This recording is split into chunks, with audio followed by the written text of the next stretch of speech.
going into Gatlinburg that I've always wanted to stop at, and I just never have, and all the other times that we've been down there. And I said to Becky, I'm like, we're going to stop there this time. So it was the last day we were there. I pulled off the road and I went to this little antique store there, and I asked the guy, I'm like, do you have any old Bibles in here? And he's like, no, I don't have any old Bibles. And he went to this bookshelf behind the counter, and he pulled off the bookshelf like 3 rows of books. And all the way in the back, there were 3 King James Bibles that were like hidden away behind there, right? And this guy, they're up there on the counter, right? They're up there on the coat rack. There's 3 white ones. They're all colored white.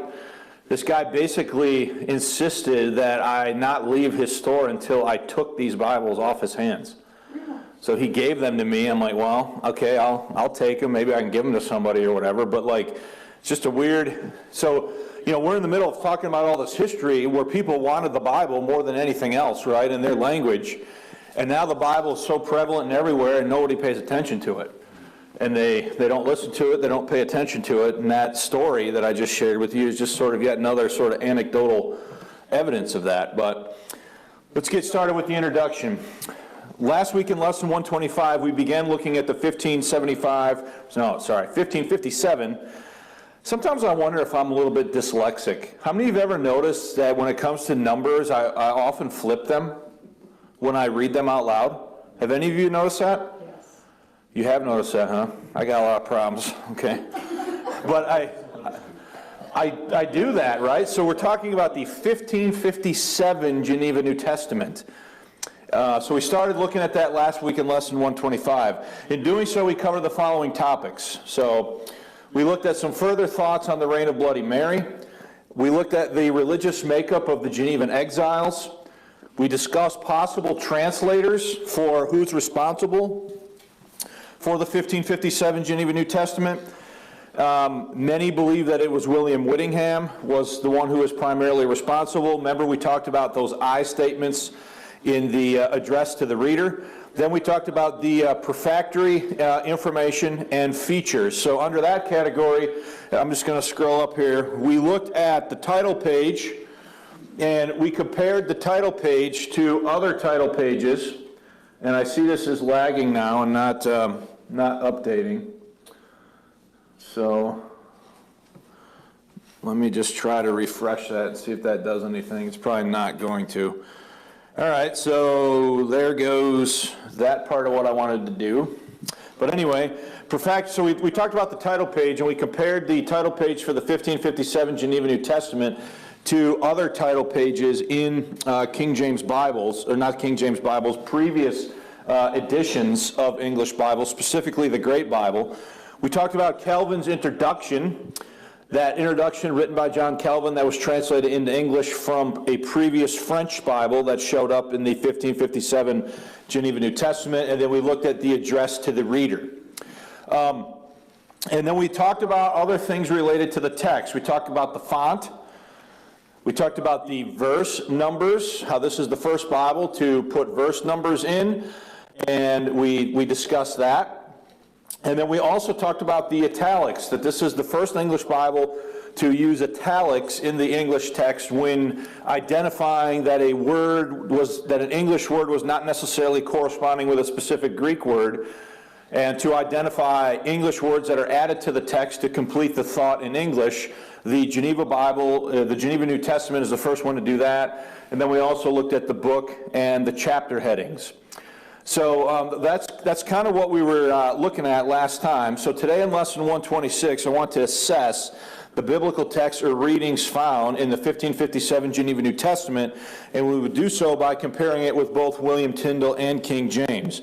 Now, I do want to take a minute here to try to reconnect this, because I do want to show some things here, and it apparently has lost its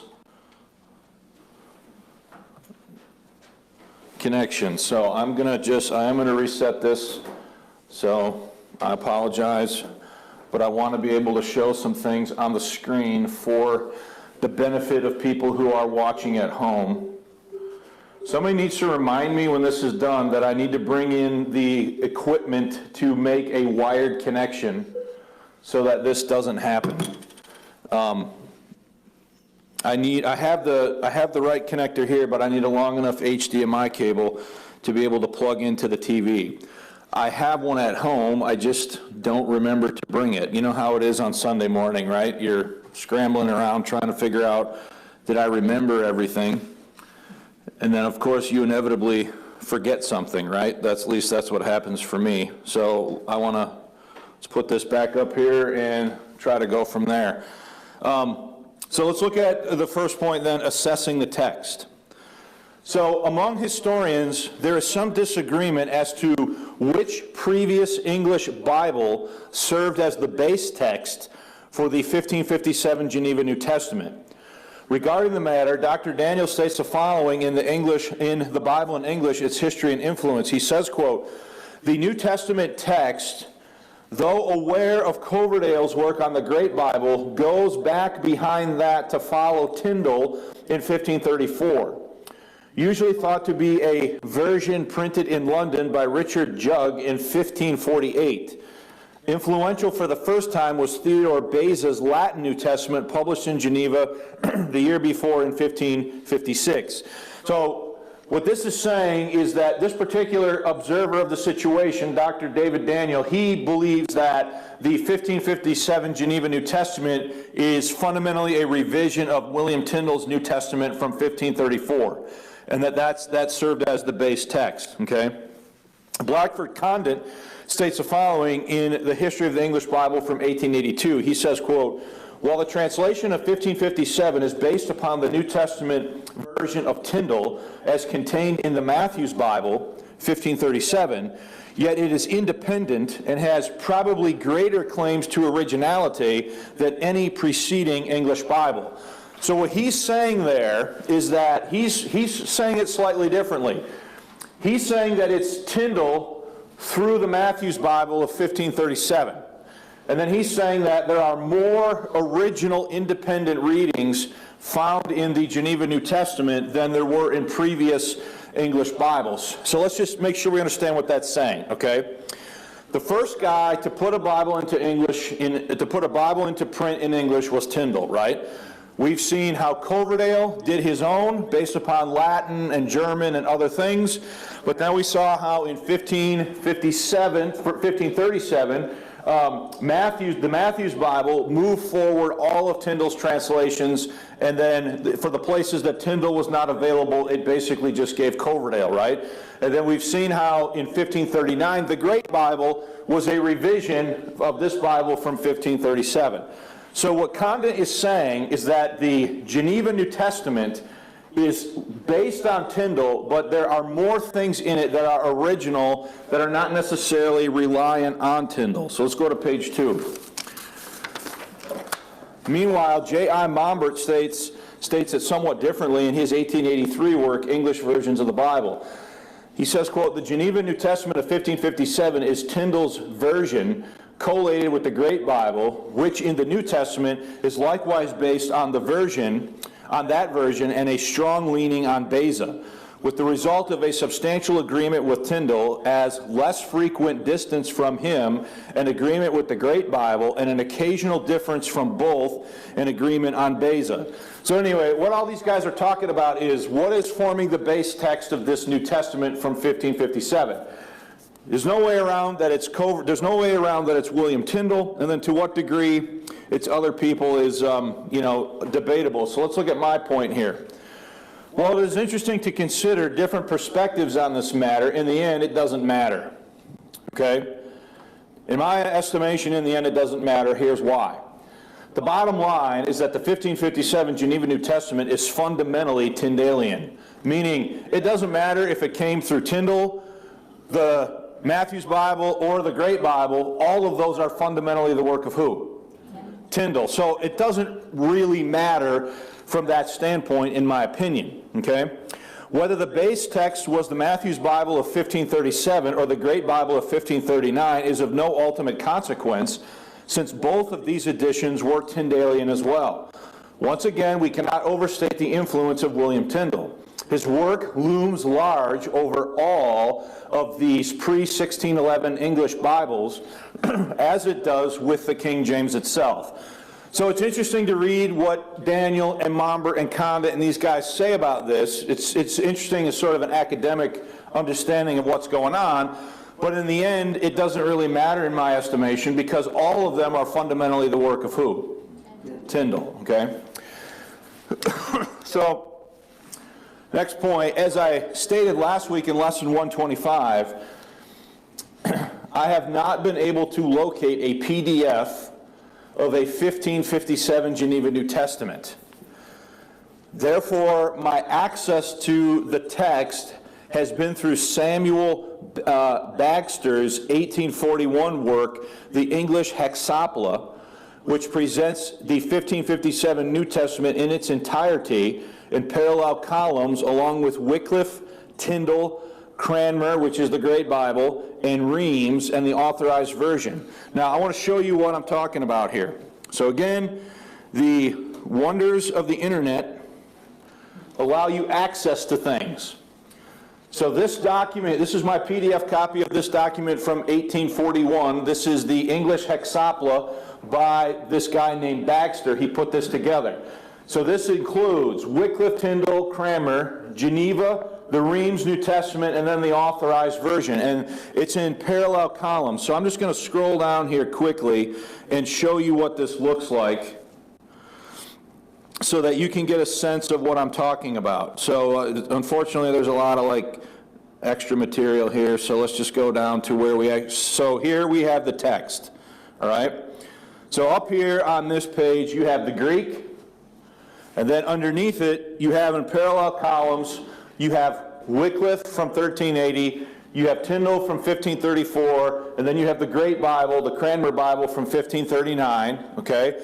And then on the facing page, you have the Geneva Bible from 1557, the Reams New Testament, and then the Authorized Version, okay? So, I mean, these are really great finds when you come across this kind of stuff. So, my access to an ability to read this Geneva New Testament is coming to me through this document, because I cannot find a standalone PDF copy of this document, but we can access the 1557 text through Bagster's edition here, okay?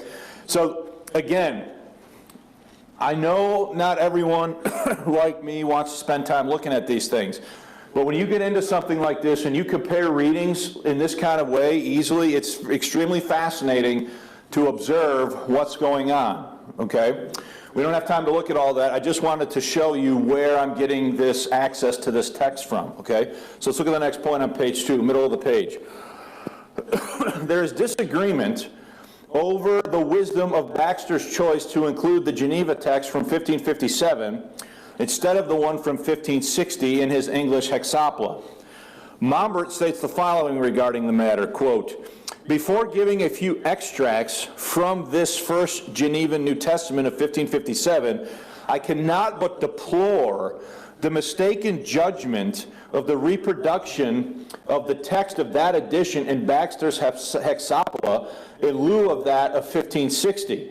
First, because the latter, on account of its intrinsic superiority, possesses a critical value in which the first is deficient, and secondly, because the critical importance which the version of 1557 does possess is derived from the annotations which Bagster's reprint are omitted." So what is he saying here, okay?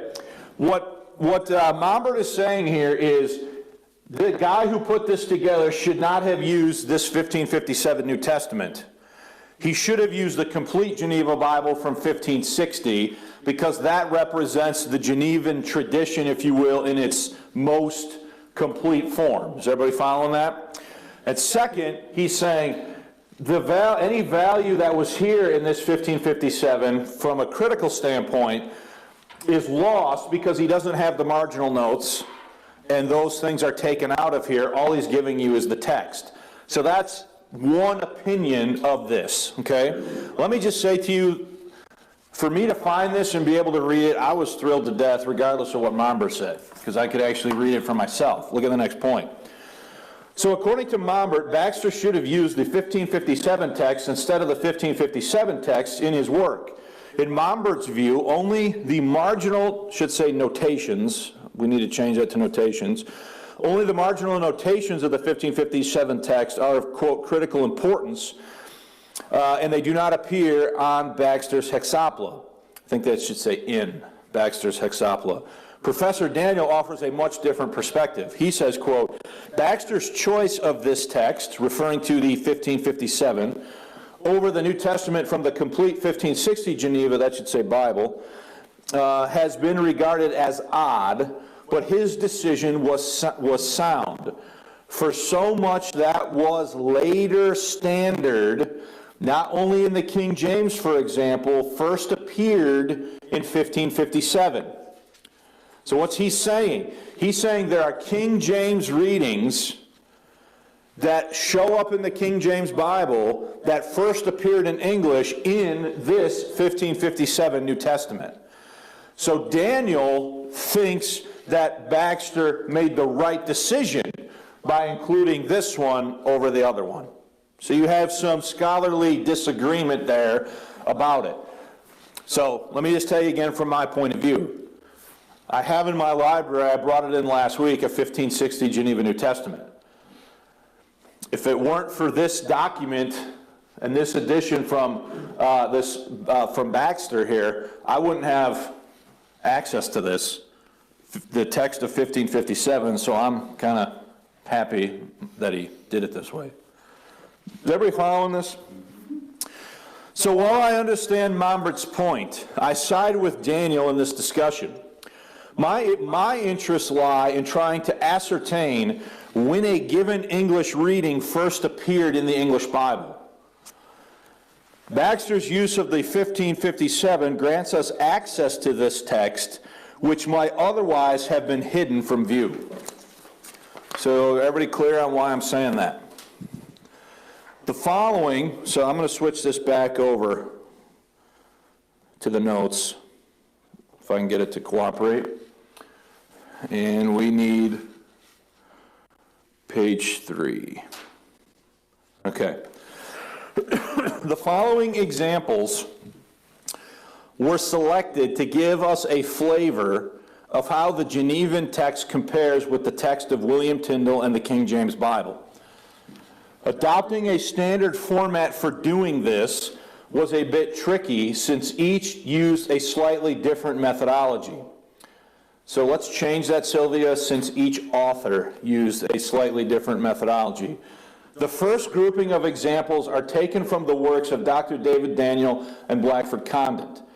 And the tables that follow, underlined words indicate wording changes from the preceding translation listed in the table. Okay, so let me just show you what I'm talking about there before we look specifically, all right? So here's the Lord's Prayer from Matthew 6. Here's Tyndale from 1534, and then here's the Geneva New Testament. So underlines indicate wording changes from Tyndale. Underlines in the King James text would indicate wording changes from what? The Geneva, from the center column. So that's just explaining how I did this. Okay? Let's go back to the notes. So in the tables that follow, underlined words indicate wording changes from the preceding translation listed in the table. Please also note that I have updated the spelling of words wherever possible for increased readability. So I didn't change any words, I just updated how they were spelled so that you could actually read it. Okay? Now, before we go any further, let me say, I've spent a long time trying to catch every word change, and eventually I went cross-eyed. So there's probably some in here that I've overlooked. If you encounter one, please point it out so that I can fix it in this. But when you're looking at this many verses line by line, comparing them line by line, is eventually you start seeing double, and I'm sure I missed a couple. So if you find one, underline it on your sheet and let me know, okay? So let's look at these. So the first one is from the Lord's Prayer, Matthew 6, all right? Now the first thing that I want to point out to you is a formatting issue, all right? Remember, Tyndale had no verse numbers. There were no verse numbers in Tyndale. So I left it like that with no verse numbers. The first Bible to introduce the use of verse numbers is the Geneva what? New Testament. So I've presented it to you exactly the way that it appeared in that particular edition. And then obviously this would be the King James text. All right? So as you work your way through this and you try to conduct this type of, sort of comparative study or collation, it does get a little bit frustrating. So let's just kind of go here line by line. So this is the Lord's Prayer, right? So Tyndale said, "Our Father which art in heaven, hallowed be thy name." Geneva, "Our Father which art in heaven, hallowed be thy name." Notice, is the punctuation different? Yes, there's a comma in the Geneva Bible after heaven. There was not in Tyndale. All right? King James, "Our Father which art in heaven, hallowed be thy name." So for verse 9, is the King James exactly identical to the Geneva? Even in punctuation? Yes. Is the text reading identical with Tyndale? Yes. So when I'm talking here about Tyndalian influence, since 1534, the wording of that verse never what? Changed in an English Bible. You following that? Okay. So the next bit. So this would be verse 10. Let thy kingdom come, thy will be fulfilled, Tyndale said, as well in earth as it is in heaven. Okay? Geneva. Let thy kingdom come, so that's the same. Thy will be done, even in earth as it is where? In heaven. So notice here we have a different wording. Is it saying the same thing? Is the substance of it the same? Yes. It's just a different wording, right? Then you come to King James. Verse 10, thy kingdom come, thy will be done. So here we have a slightly different punctuation. You have a comma here that you didn't have in the Geneva. I didn't underline punctuation. Maybe I should have, but I didn't. I'm just underlining in wording, okay? Now notice this. This is what you're familiar with, right? In earth as it is where? In heaven. So this is slightly worded different. The King James is slightly worded different from the Geneva, which is slightly worded different from who? Tyndale. But is the substance the same? Are they substantively communicating the same thing? Absolutely they are. Okay? Verse 11. So Tyndale, remember, he's not marking it. Give us this day our daily bread. Geneva. Give us this day our daily bread. Period. King James. Give us this day our daily bread. Is it exactly the same as what Tyndale had in 1534? Yes. Go to verse 12. And forgive us our trespasses, even as we forgive our trespassors. That's what Tyndale had.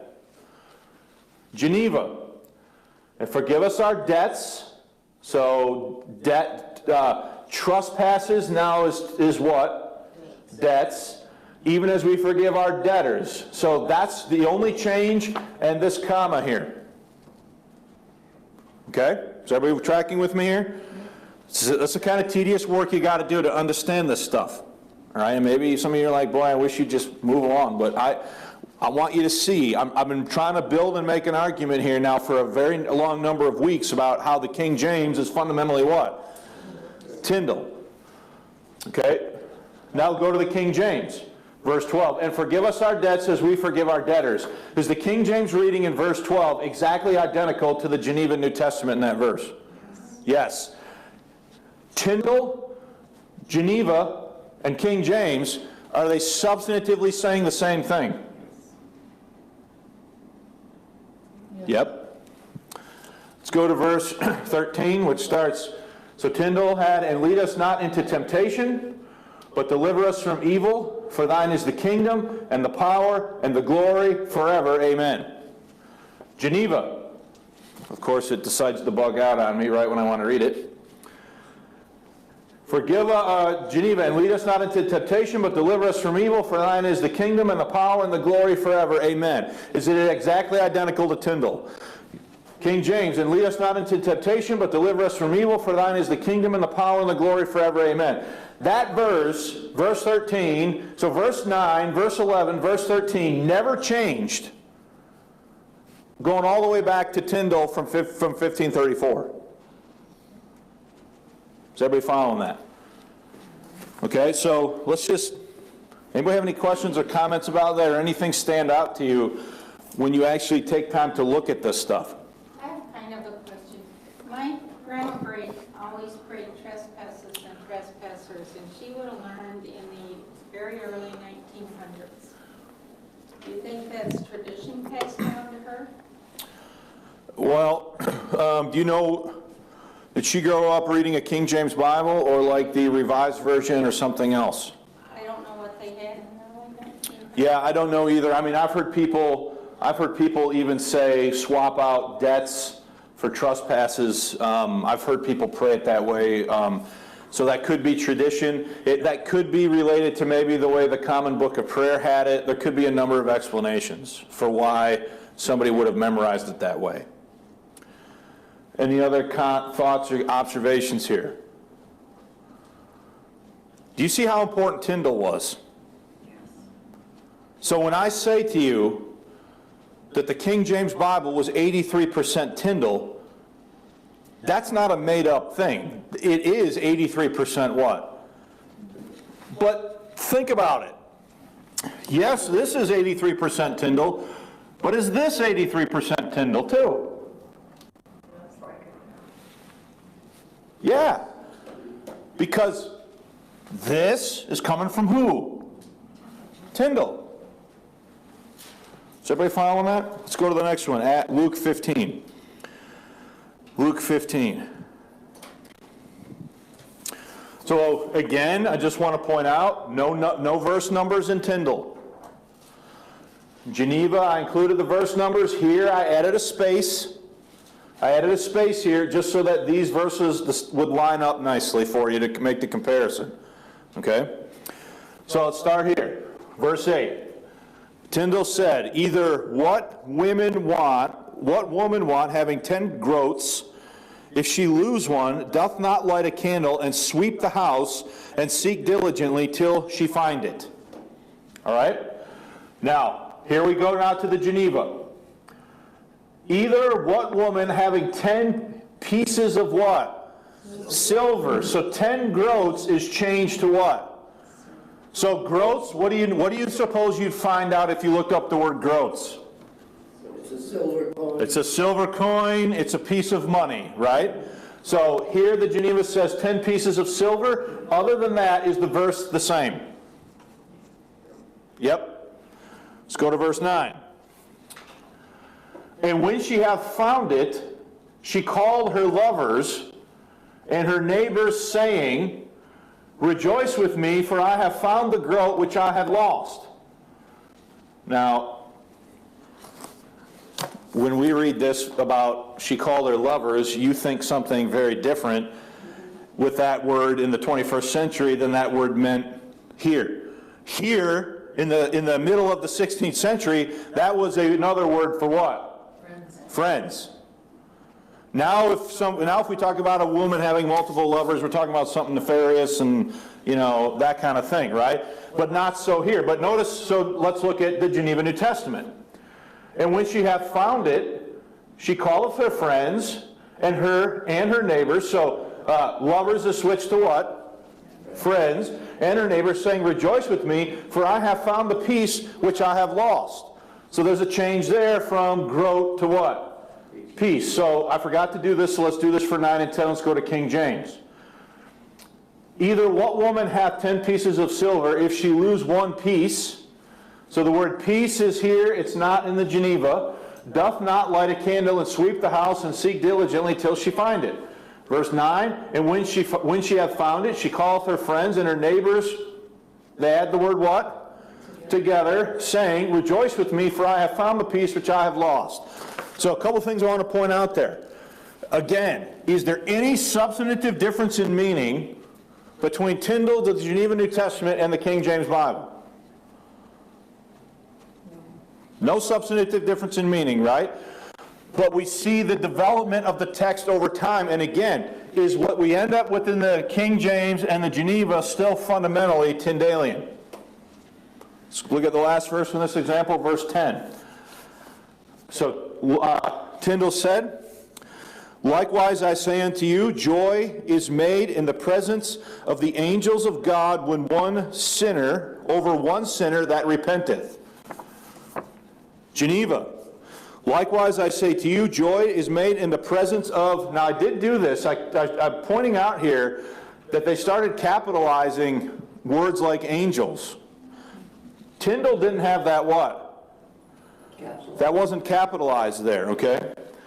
Angels of God over one sinner that converteth is what the Geneva had. But now look at King James. "Likewise I say unto you, there is joy in the presence of the angels of God over one sinner that what? Repenteth." So the King James switches it back to what? Tyndale. To Tyndale. You guys need to understand that what we're doing here, I have never seen, maybe it's out there and I just haven't seen it, because I will admittedly tell you I haven't seen everything, okay? But I have never seen any King James Bible believer advocate break things down the way that I'm trying to break them down for you here. Because what I want for us to do, and for anybody watching this at home, is to really understand what is going on here. And the process and the progression that we're going through in the English Bible during these times that we're studying, okay? So let's look at the next part there. Regarding the comparison between Tyndale and the Geneva New Testament, Dr. Daniel states the following. And I think I've more than adequately pointed this out to you already, but the dependence on Tyndale is clear. But so are the changes from 10 groats to 10 pieces of silver, from her lovers to her friends. The older lovers did not have the sexual sense in Tyndale, as I already said. Though the Reims New Testament of 1582, on which it has so often been said that the King James revisers heavily relied, restored groats, King James itself gave pieces of silver from 1557. King James followed Tyndale's sinner that repenteth, rather than the 1557's a sinner that converteth, strikingly not taking the Reims sinner that doeth penance. And I'm glad they didn't say that. So let's just talk about that. That's total. If you say one sinner that repenteth or one sinner that converteth, is that substantively equivalent? Yes. But if you say sinner that doeth penance, is that a substantive difference in meaning? Yes. Big time. Okay?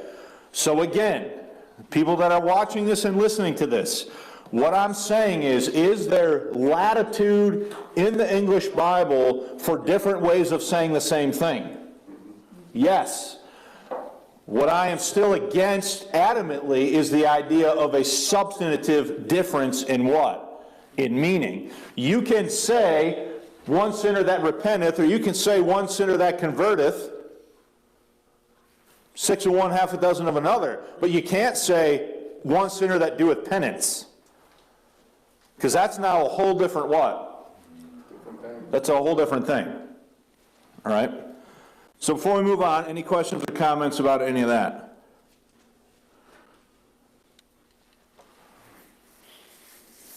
No? All right. Luke 18, verses 1 through 5. So let's just kind of go through here. I think we can kind of, well, there are a few here that we definitely need to point out. So let's look at verse 1 in Tyndale. So I'm right here. "And he put forth a similitude unto them, signifying that men ought always to pray and not to be weary saying." Okay?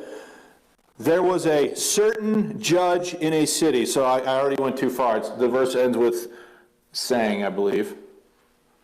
Now let's just look at this. So let's look at the Geneva New Testament here. All right? Notice that we see some very important things that we need to identify. And he put forth a similitude also unto them. Now watch.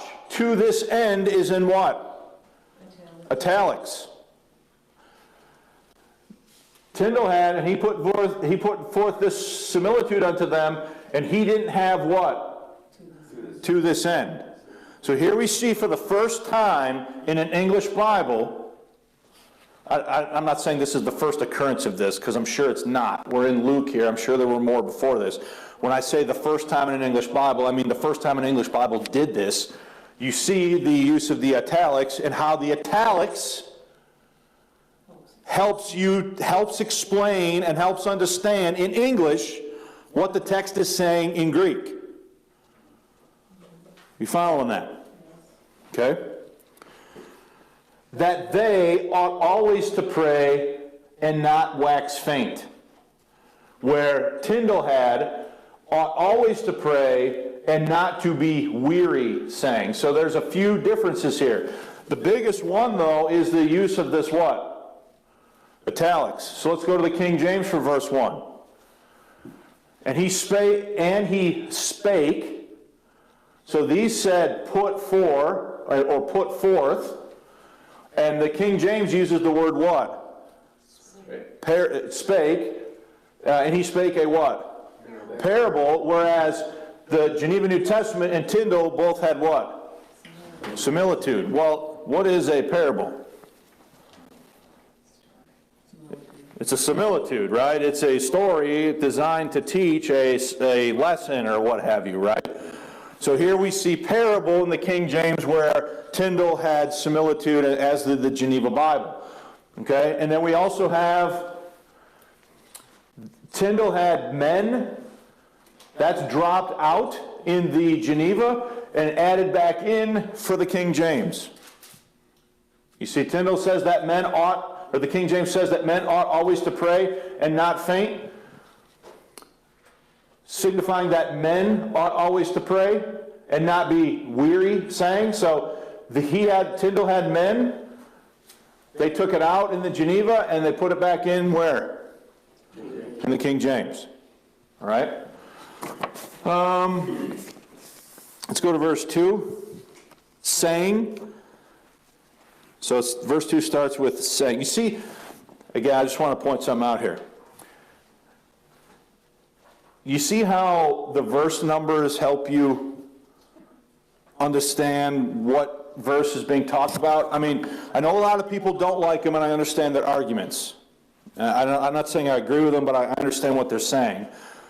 But imagine you're in church, and this is all everybody has. How am I going to preach effectively to the congregation without telling everybody what verse I'm reading at? Take a lot longer, right? And by the time I'm done, you folks are just finding it. And I think this illustration in particular here really makes that clear. Now notice, so verse 2 starts with the word saying. See? Saying, saying. Now notice, so it's capitalized here. It wasn't there, because here there's was this a colon or a semicolon? It's a colon. And here there's a period, and here there's a comma.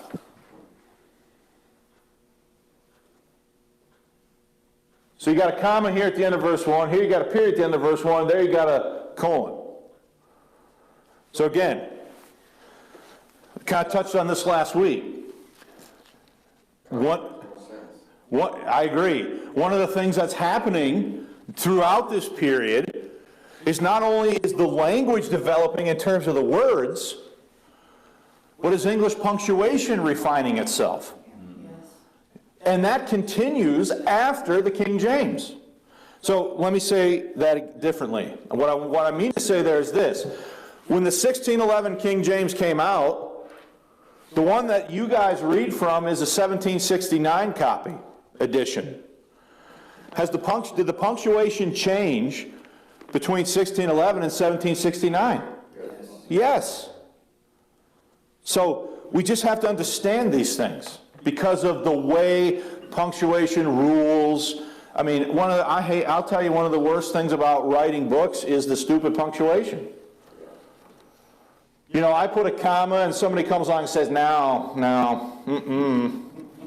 that should be a semicolon, or that should be this, or that should, right? I mean, you get 10 English professors in a room and ask them to punctuate a paragraph, and you're going to get 12 different, you know, and because some of it is just preference.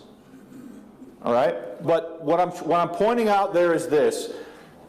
Not only is the language itself and the words in the process of changing, but is the punctuation also. Okay? So here Tyndall said weary. Here they said wax faint. Here they just said not what? They took the word wax out. Verse 2. Again, it's capitalized. Notice that the word judge is what? Capitalized. The King James is doing that still. Now today, we wouldn't do that. Unless we're talking about a specific what? Judge. If we were talking about a specific judge, then we would what? Then we use a cap, right? But we don't, that's not the way we do things, at least the way most people in English. So let's go through this, verse 2. So it starts here, saying, there was a judge in a certain city which feared not God, neither regarded man. Period.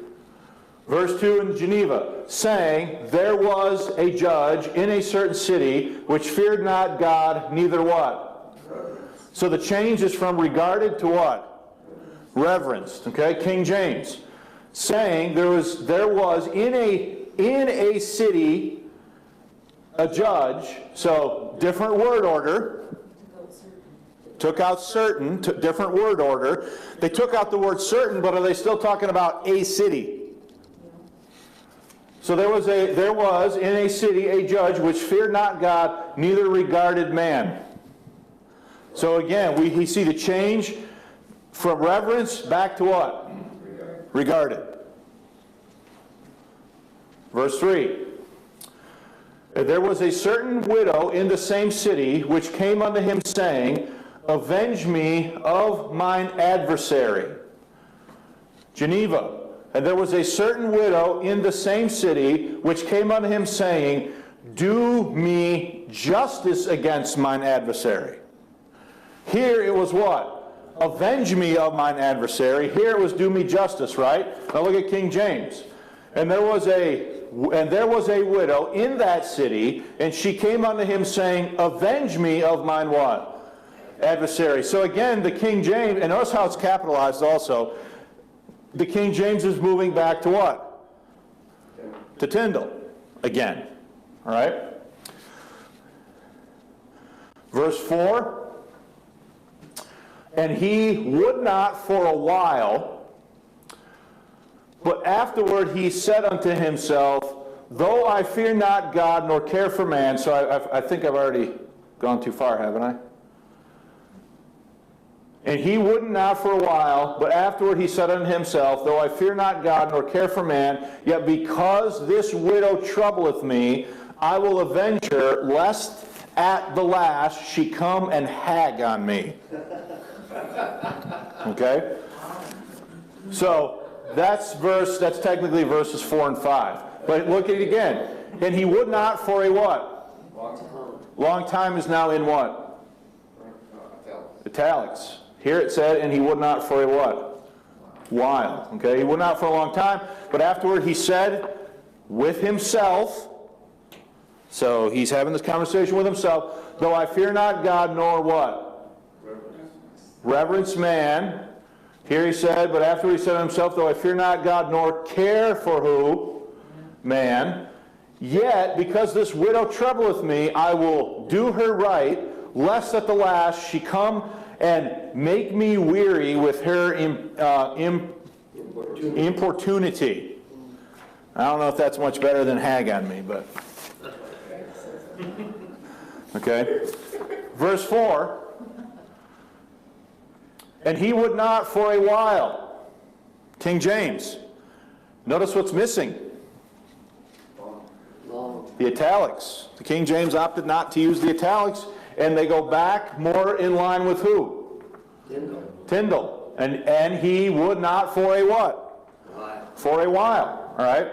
But he would not for a while, but afterward he said within himself, though I fear not God nor regard man, yet because this widow troubleth me, I will avenge her.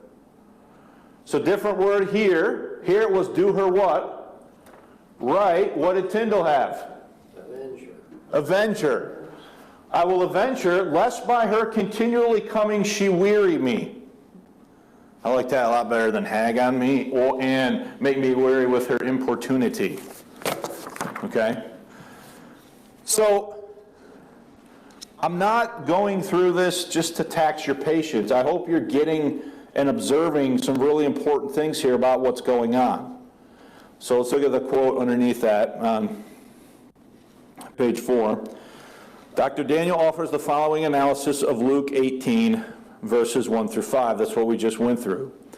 He says, quote, KJV kept the first italics to this end, but not the others. I think we need to have that in italics there, Sylvia, where it says to this end. But not the others, going back to Tyndall's a while. Tyndall's hag did not survive, though it is recorded in the OED to fatigue, tire out. The importunity of 1557 gave the parable its title, the importune widow. To me, one of the biggest ones here, though, in this example, is the use of the word what? Parable instead of similitude. Okay? All right, so we got time for one more. And this is a really familiar one.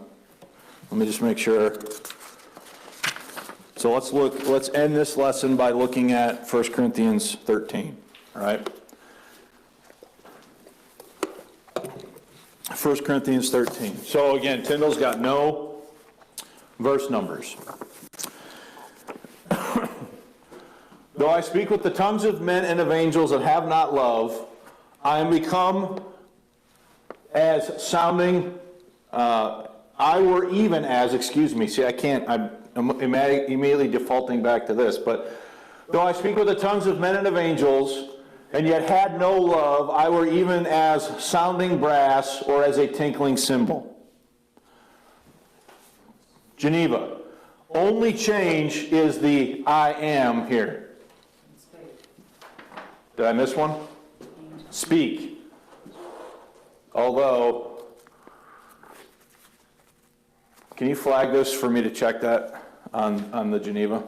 I'm not sure. That might have been my mistake. You see why this is hard? I mean, you're comparing all the stuff, and eventually you're going to miss stuff, all right? King James. Though I speak with the tongues of men and of angels, and have not charity, I am become as a sounding brass or a tinkling cymbal. So here we have the word become, but notice this change. Every version before the bishops had love in this passage every time, and not charity. Okay? Every time you see charity in this passage, Tyndall, Geneva, Coverdale, Great Bible, the Bishop's Bible moves it from love to charity, and then the King James follows the bishops when they use charity. But right now, we're just comparing these three, and charity is a difference from what? From love. Why is symbol capitalized? What reason did they get for that? Tyndall? Yeah. I have no idea. I mean, maybe there's an answer that I just don't know about, but if you're asking me to give you one right now, I don't know the answer to it. All right? Sorry. Verse 2.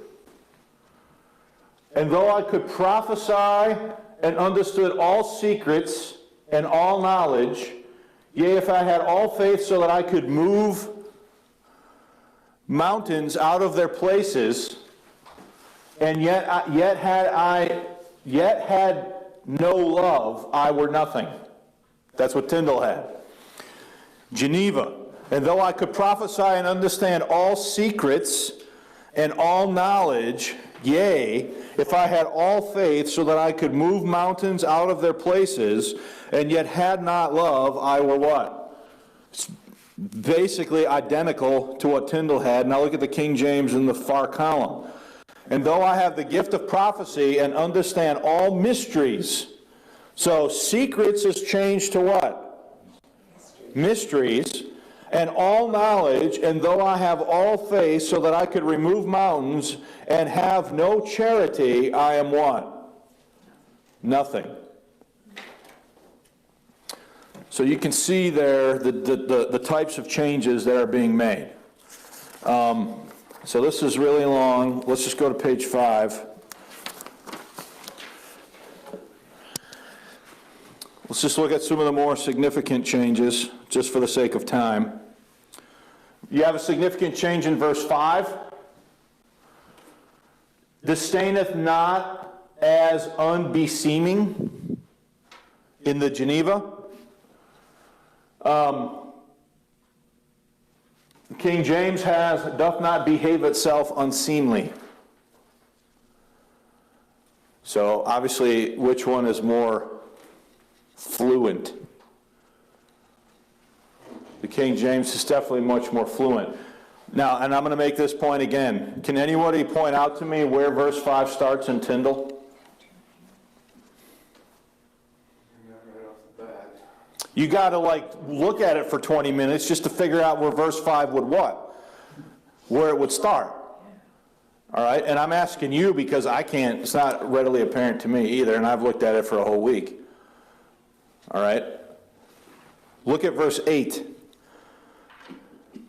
Look at verse 8. Geneva, love doth never fall away, though that both prophecies shall be abolished, and tongues shall cease, and learning shall vanish away. Versus the King James, charity never faileth, but whether there be prophecies they shall fail, whether there be tongues they shall cease, whether there be knowledge it shall what? Vanish away. And I want to point something else out. Look at how they're spelling the word be. 2 E's. That's the way it was spelled in the 1611. And charity is different here than it was further up, right? Now, that might be my fault because I might have missed that one as far as updating the spelling. So we'd have to check that, Amy, to know for sure. But definitely you see some things. I've got examples at home, guys, of Genesis chapter 1 in the creation account where the King James spells the word be, B-E-E in one verse, and in the very next verse it spells it B-E. So there's a spelling variant within the text, literally within verses of each other. Okay? Let's go down and look at verse 12. Verse 12. So I want to point out the Geneva. For now we see in a glass, and in a dark speaking, but then shall we see face to face. Now I know in part, but then shall I know even as I am known. Versus the King James, for now we see through a glass darkly, but then face to face. Now I know in part, but then shall I know even as I am known. Tyndall had, if I could find it, he had, now we see in a glass, even in a dark speaking, but then shall we see face to face. So you can see there's a lot of changes that have happened in that verse over time. And then finally verse 13, the last verse, now abideth faith, hope, and love, even these three. So I'm reading the Geneva. But now abideth faith, hope, and love, even these three. But the chiefest of these is love. Go back and look at Tyndall. Let's go back and look at Tyndall. Now, Tyndall said, now abideth faith, hope, and love, even these three, but the chiefest of these is what? So that's exactly the same between Tyndall and the Geneva of 1557. And then the King James says, and now abideth faith, hope, charity, these three, but the greatest of these is what? Charity. So definitely, so they switch chiefest to what? Greatest, and they switch again love to what? Charity. All right. So if you look at bottom of page 5, textual examples. Okay. So if you just kind of leaf through the rest of this,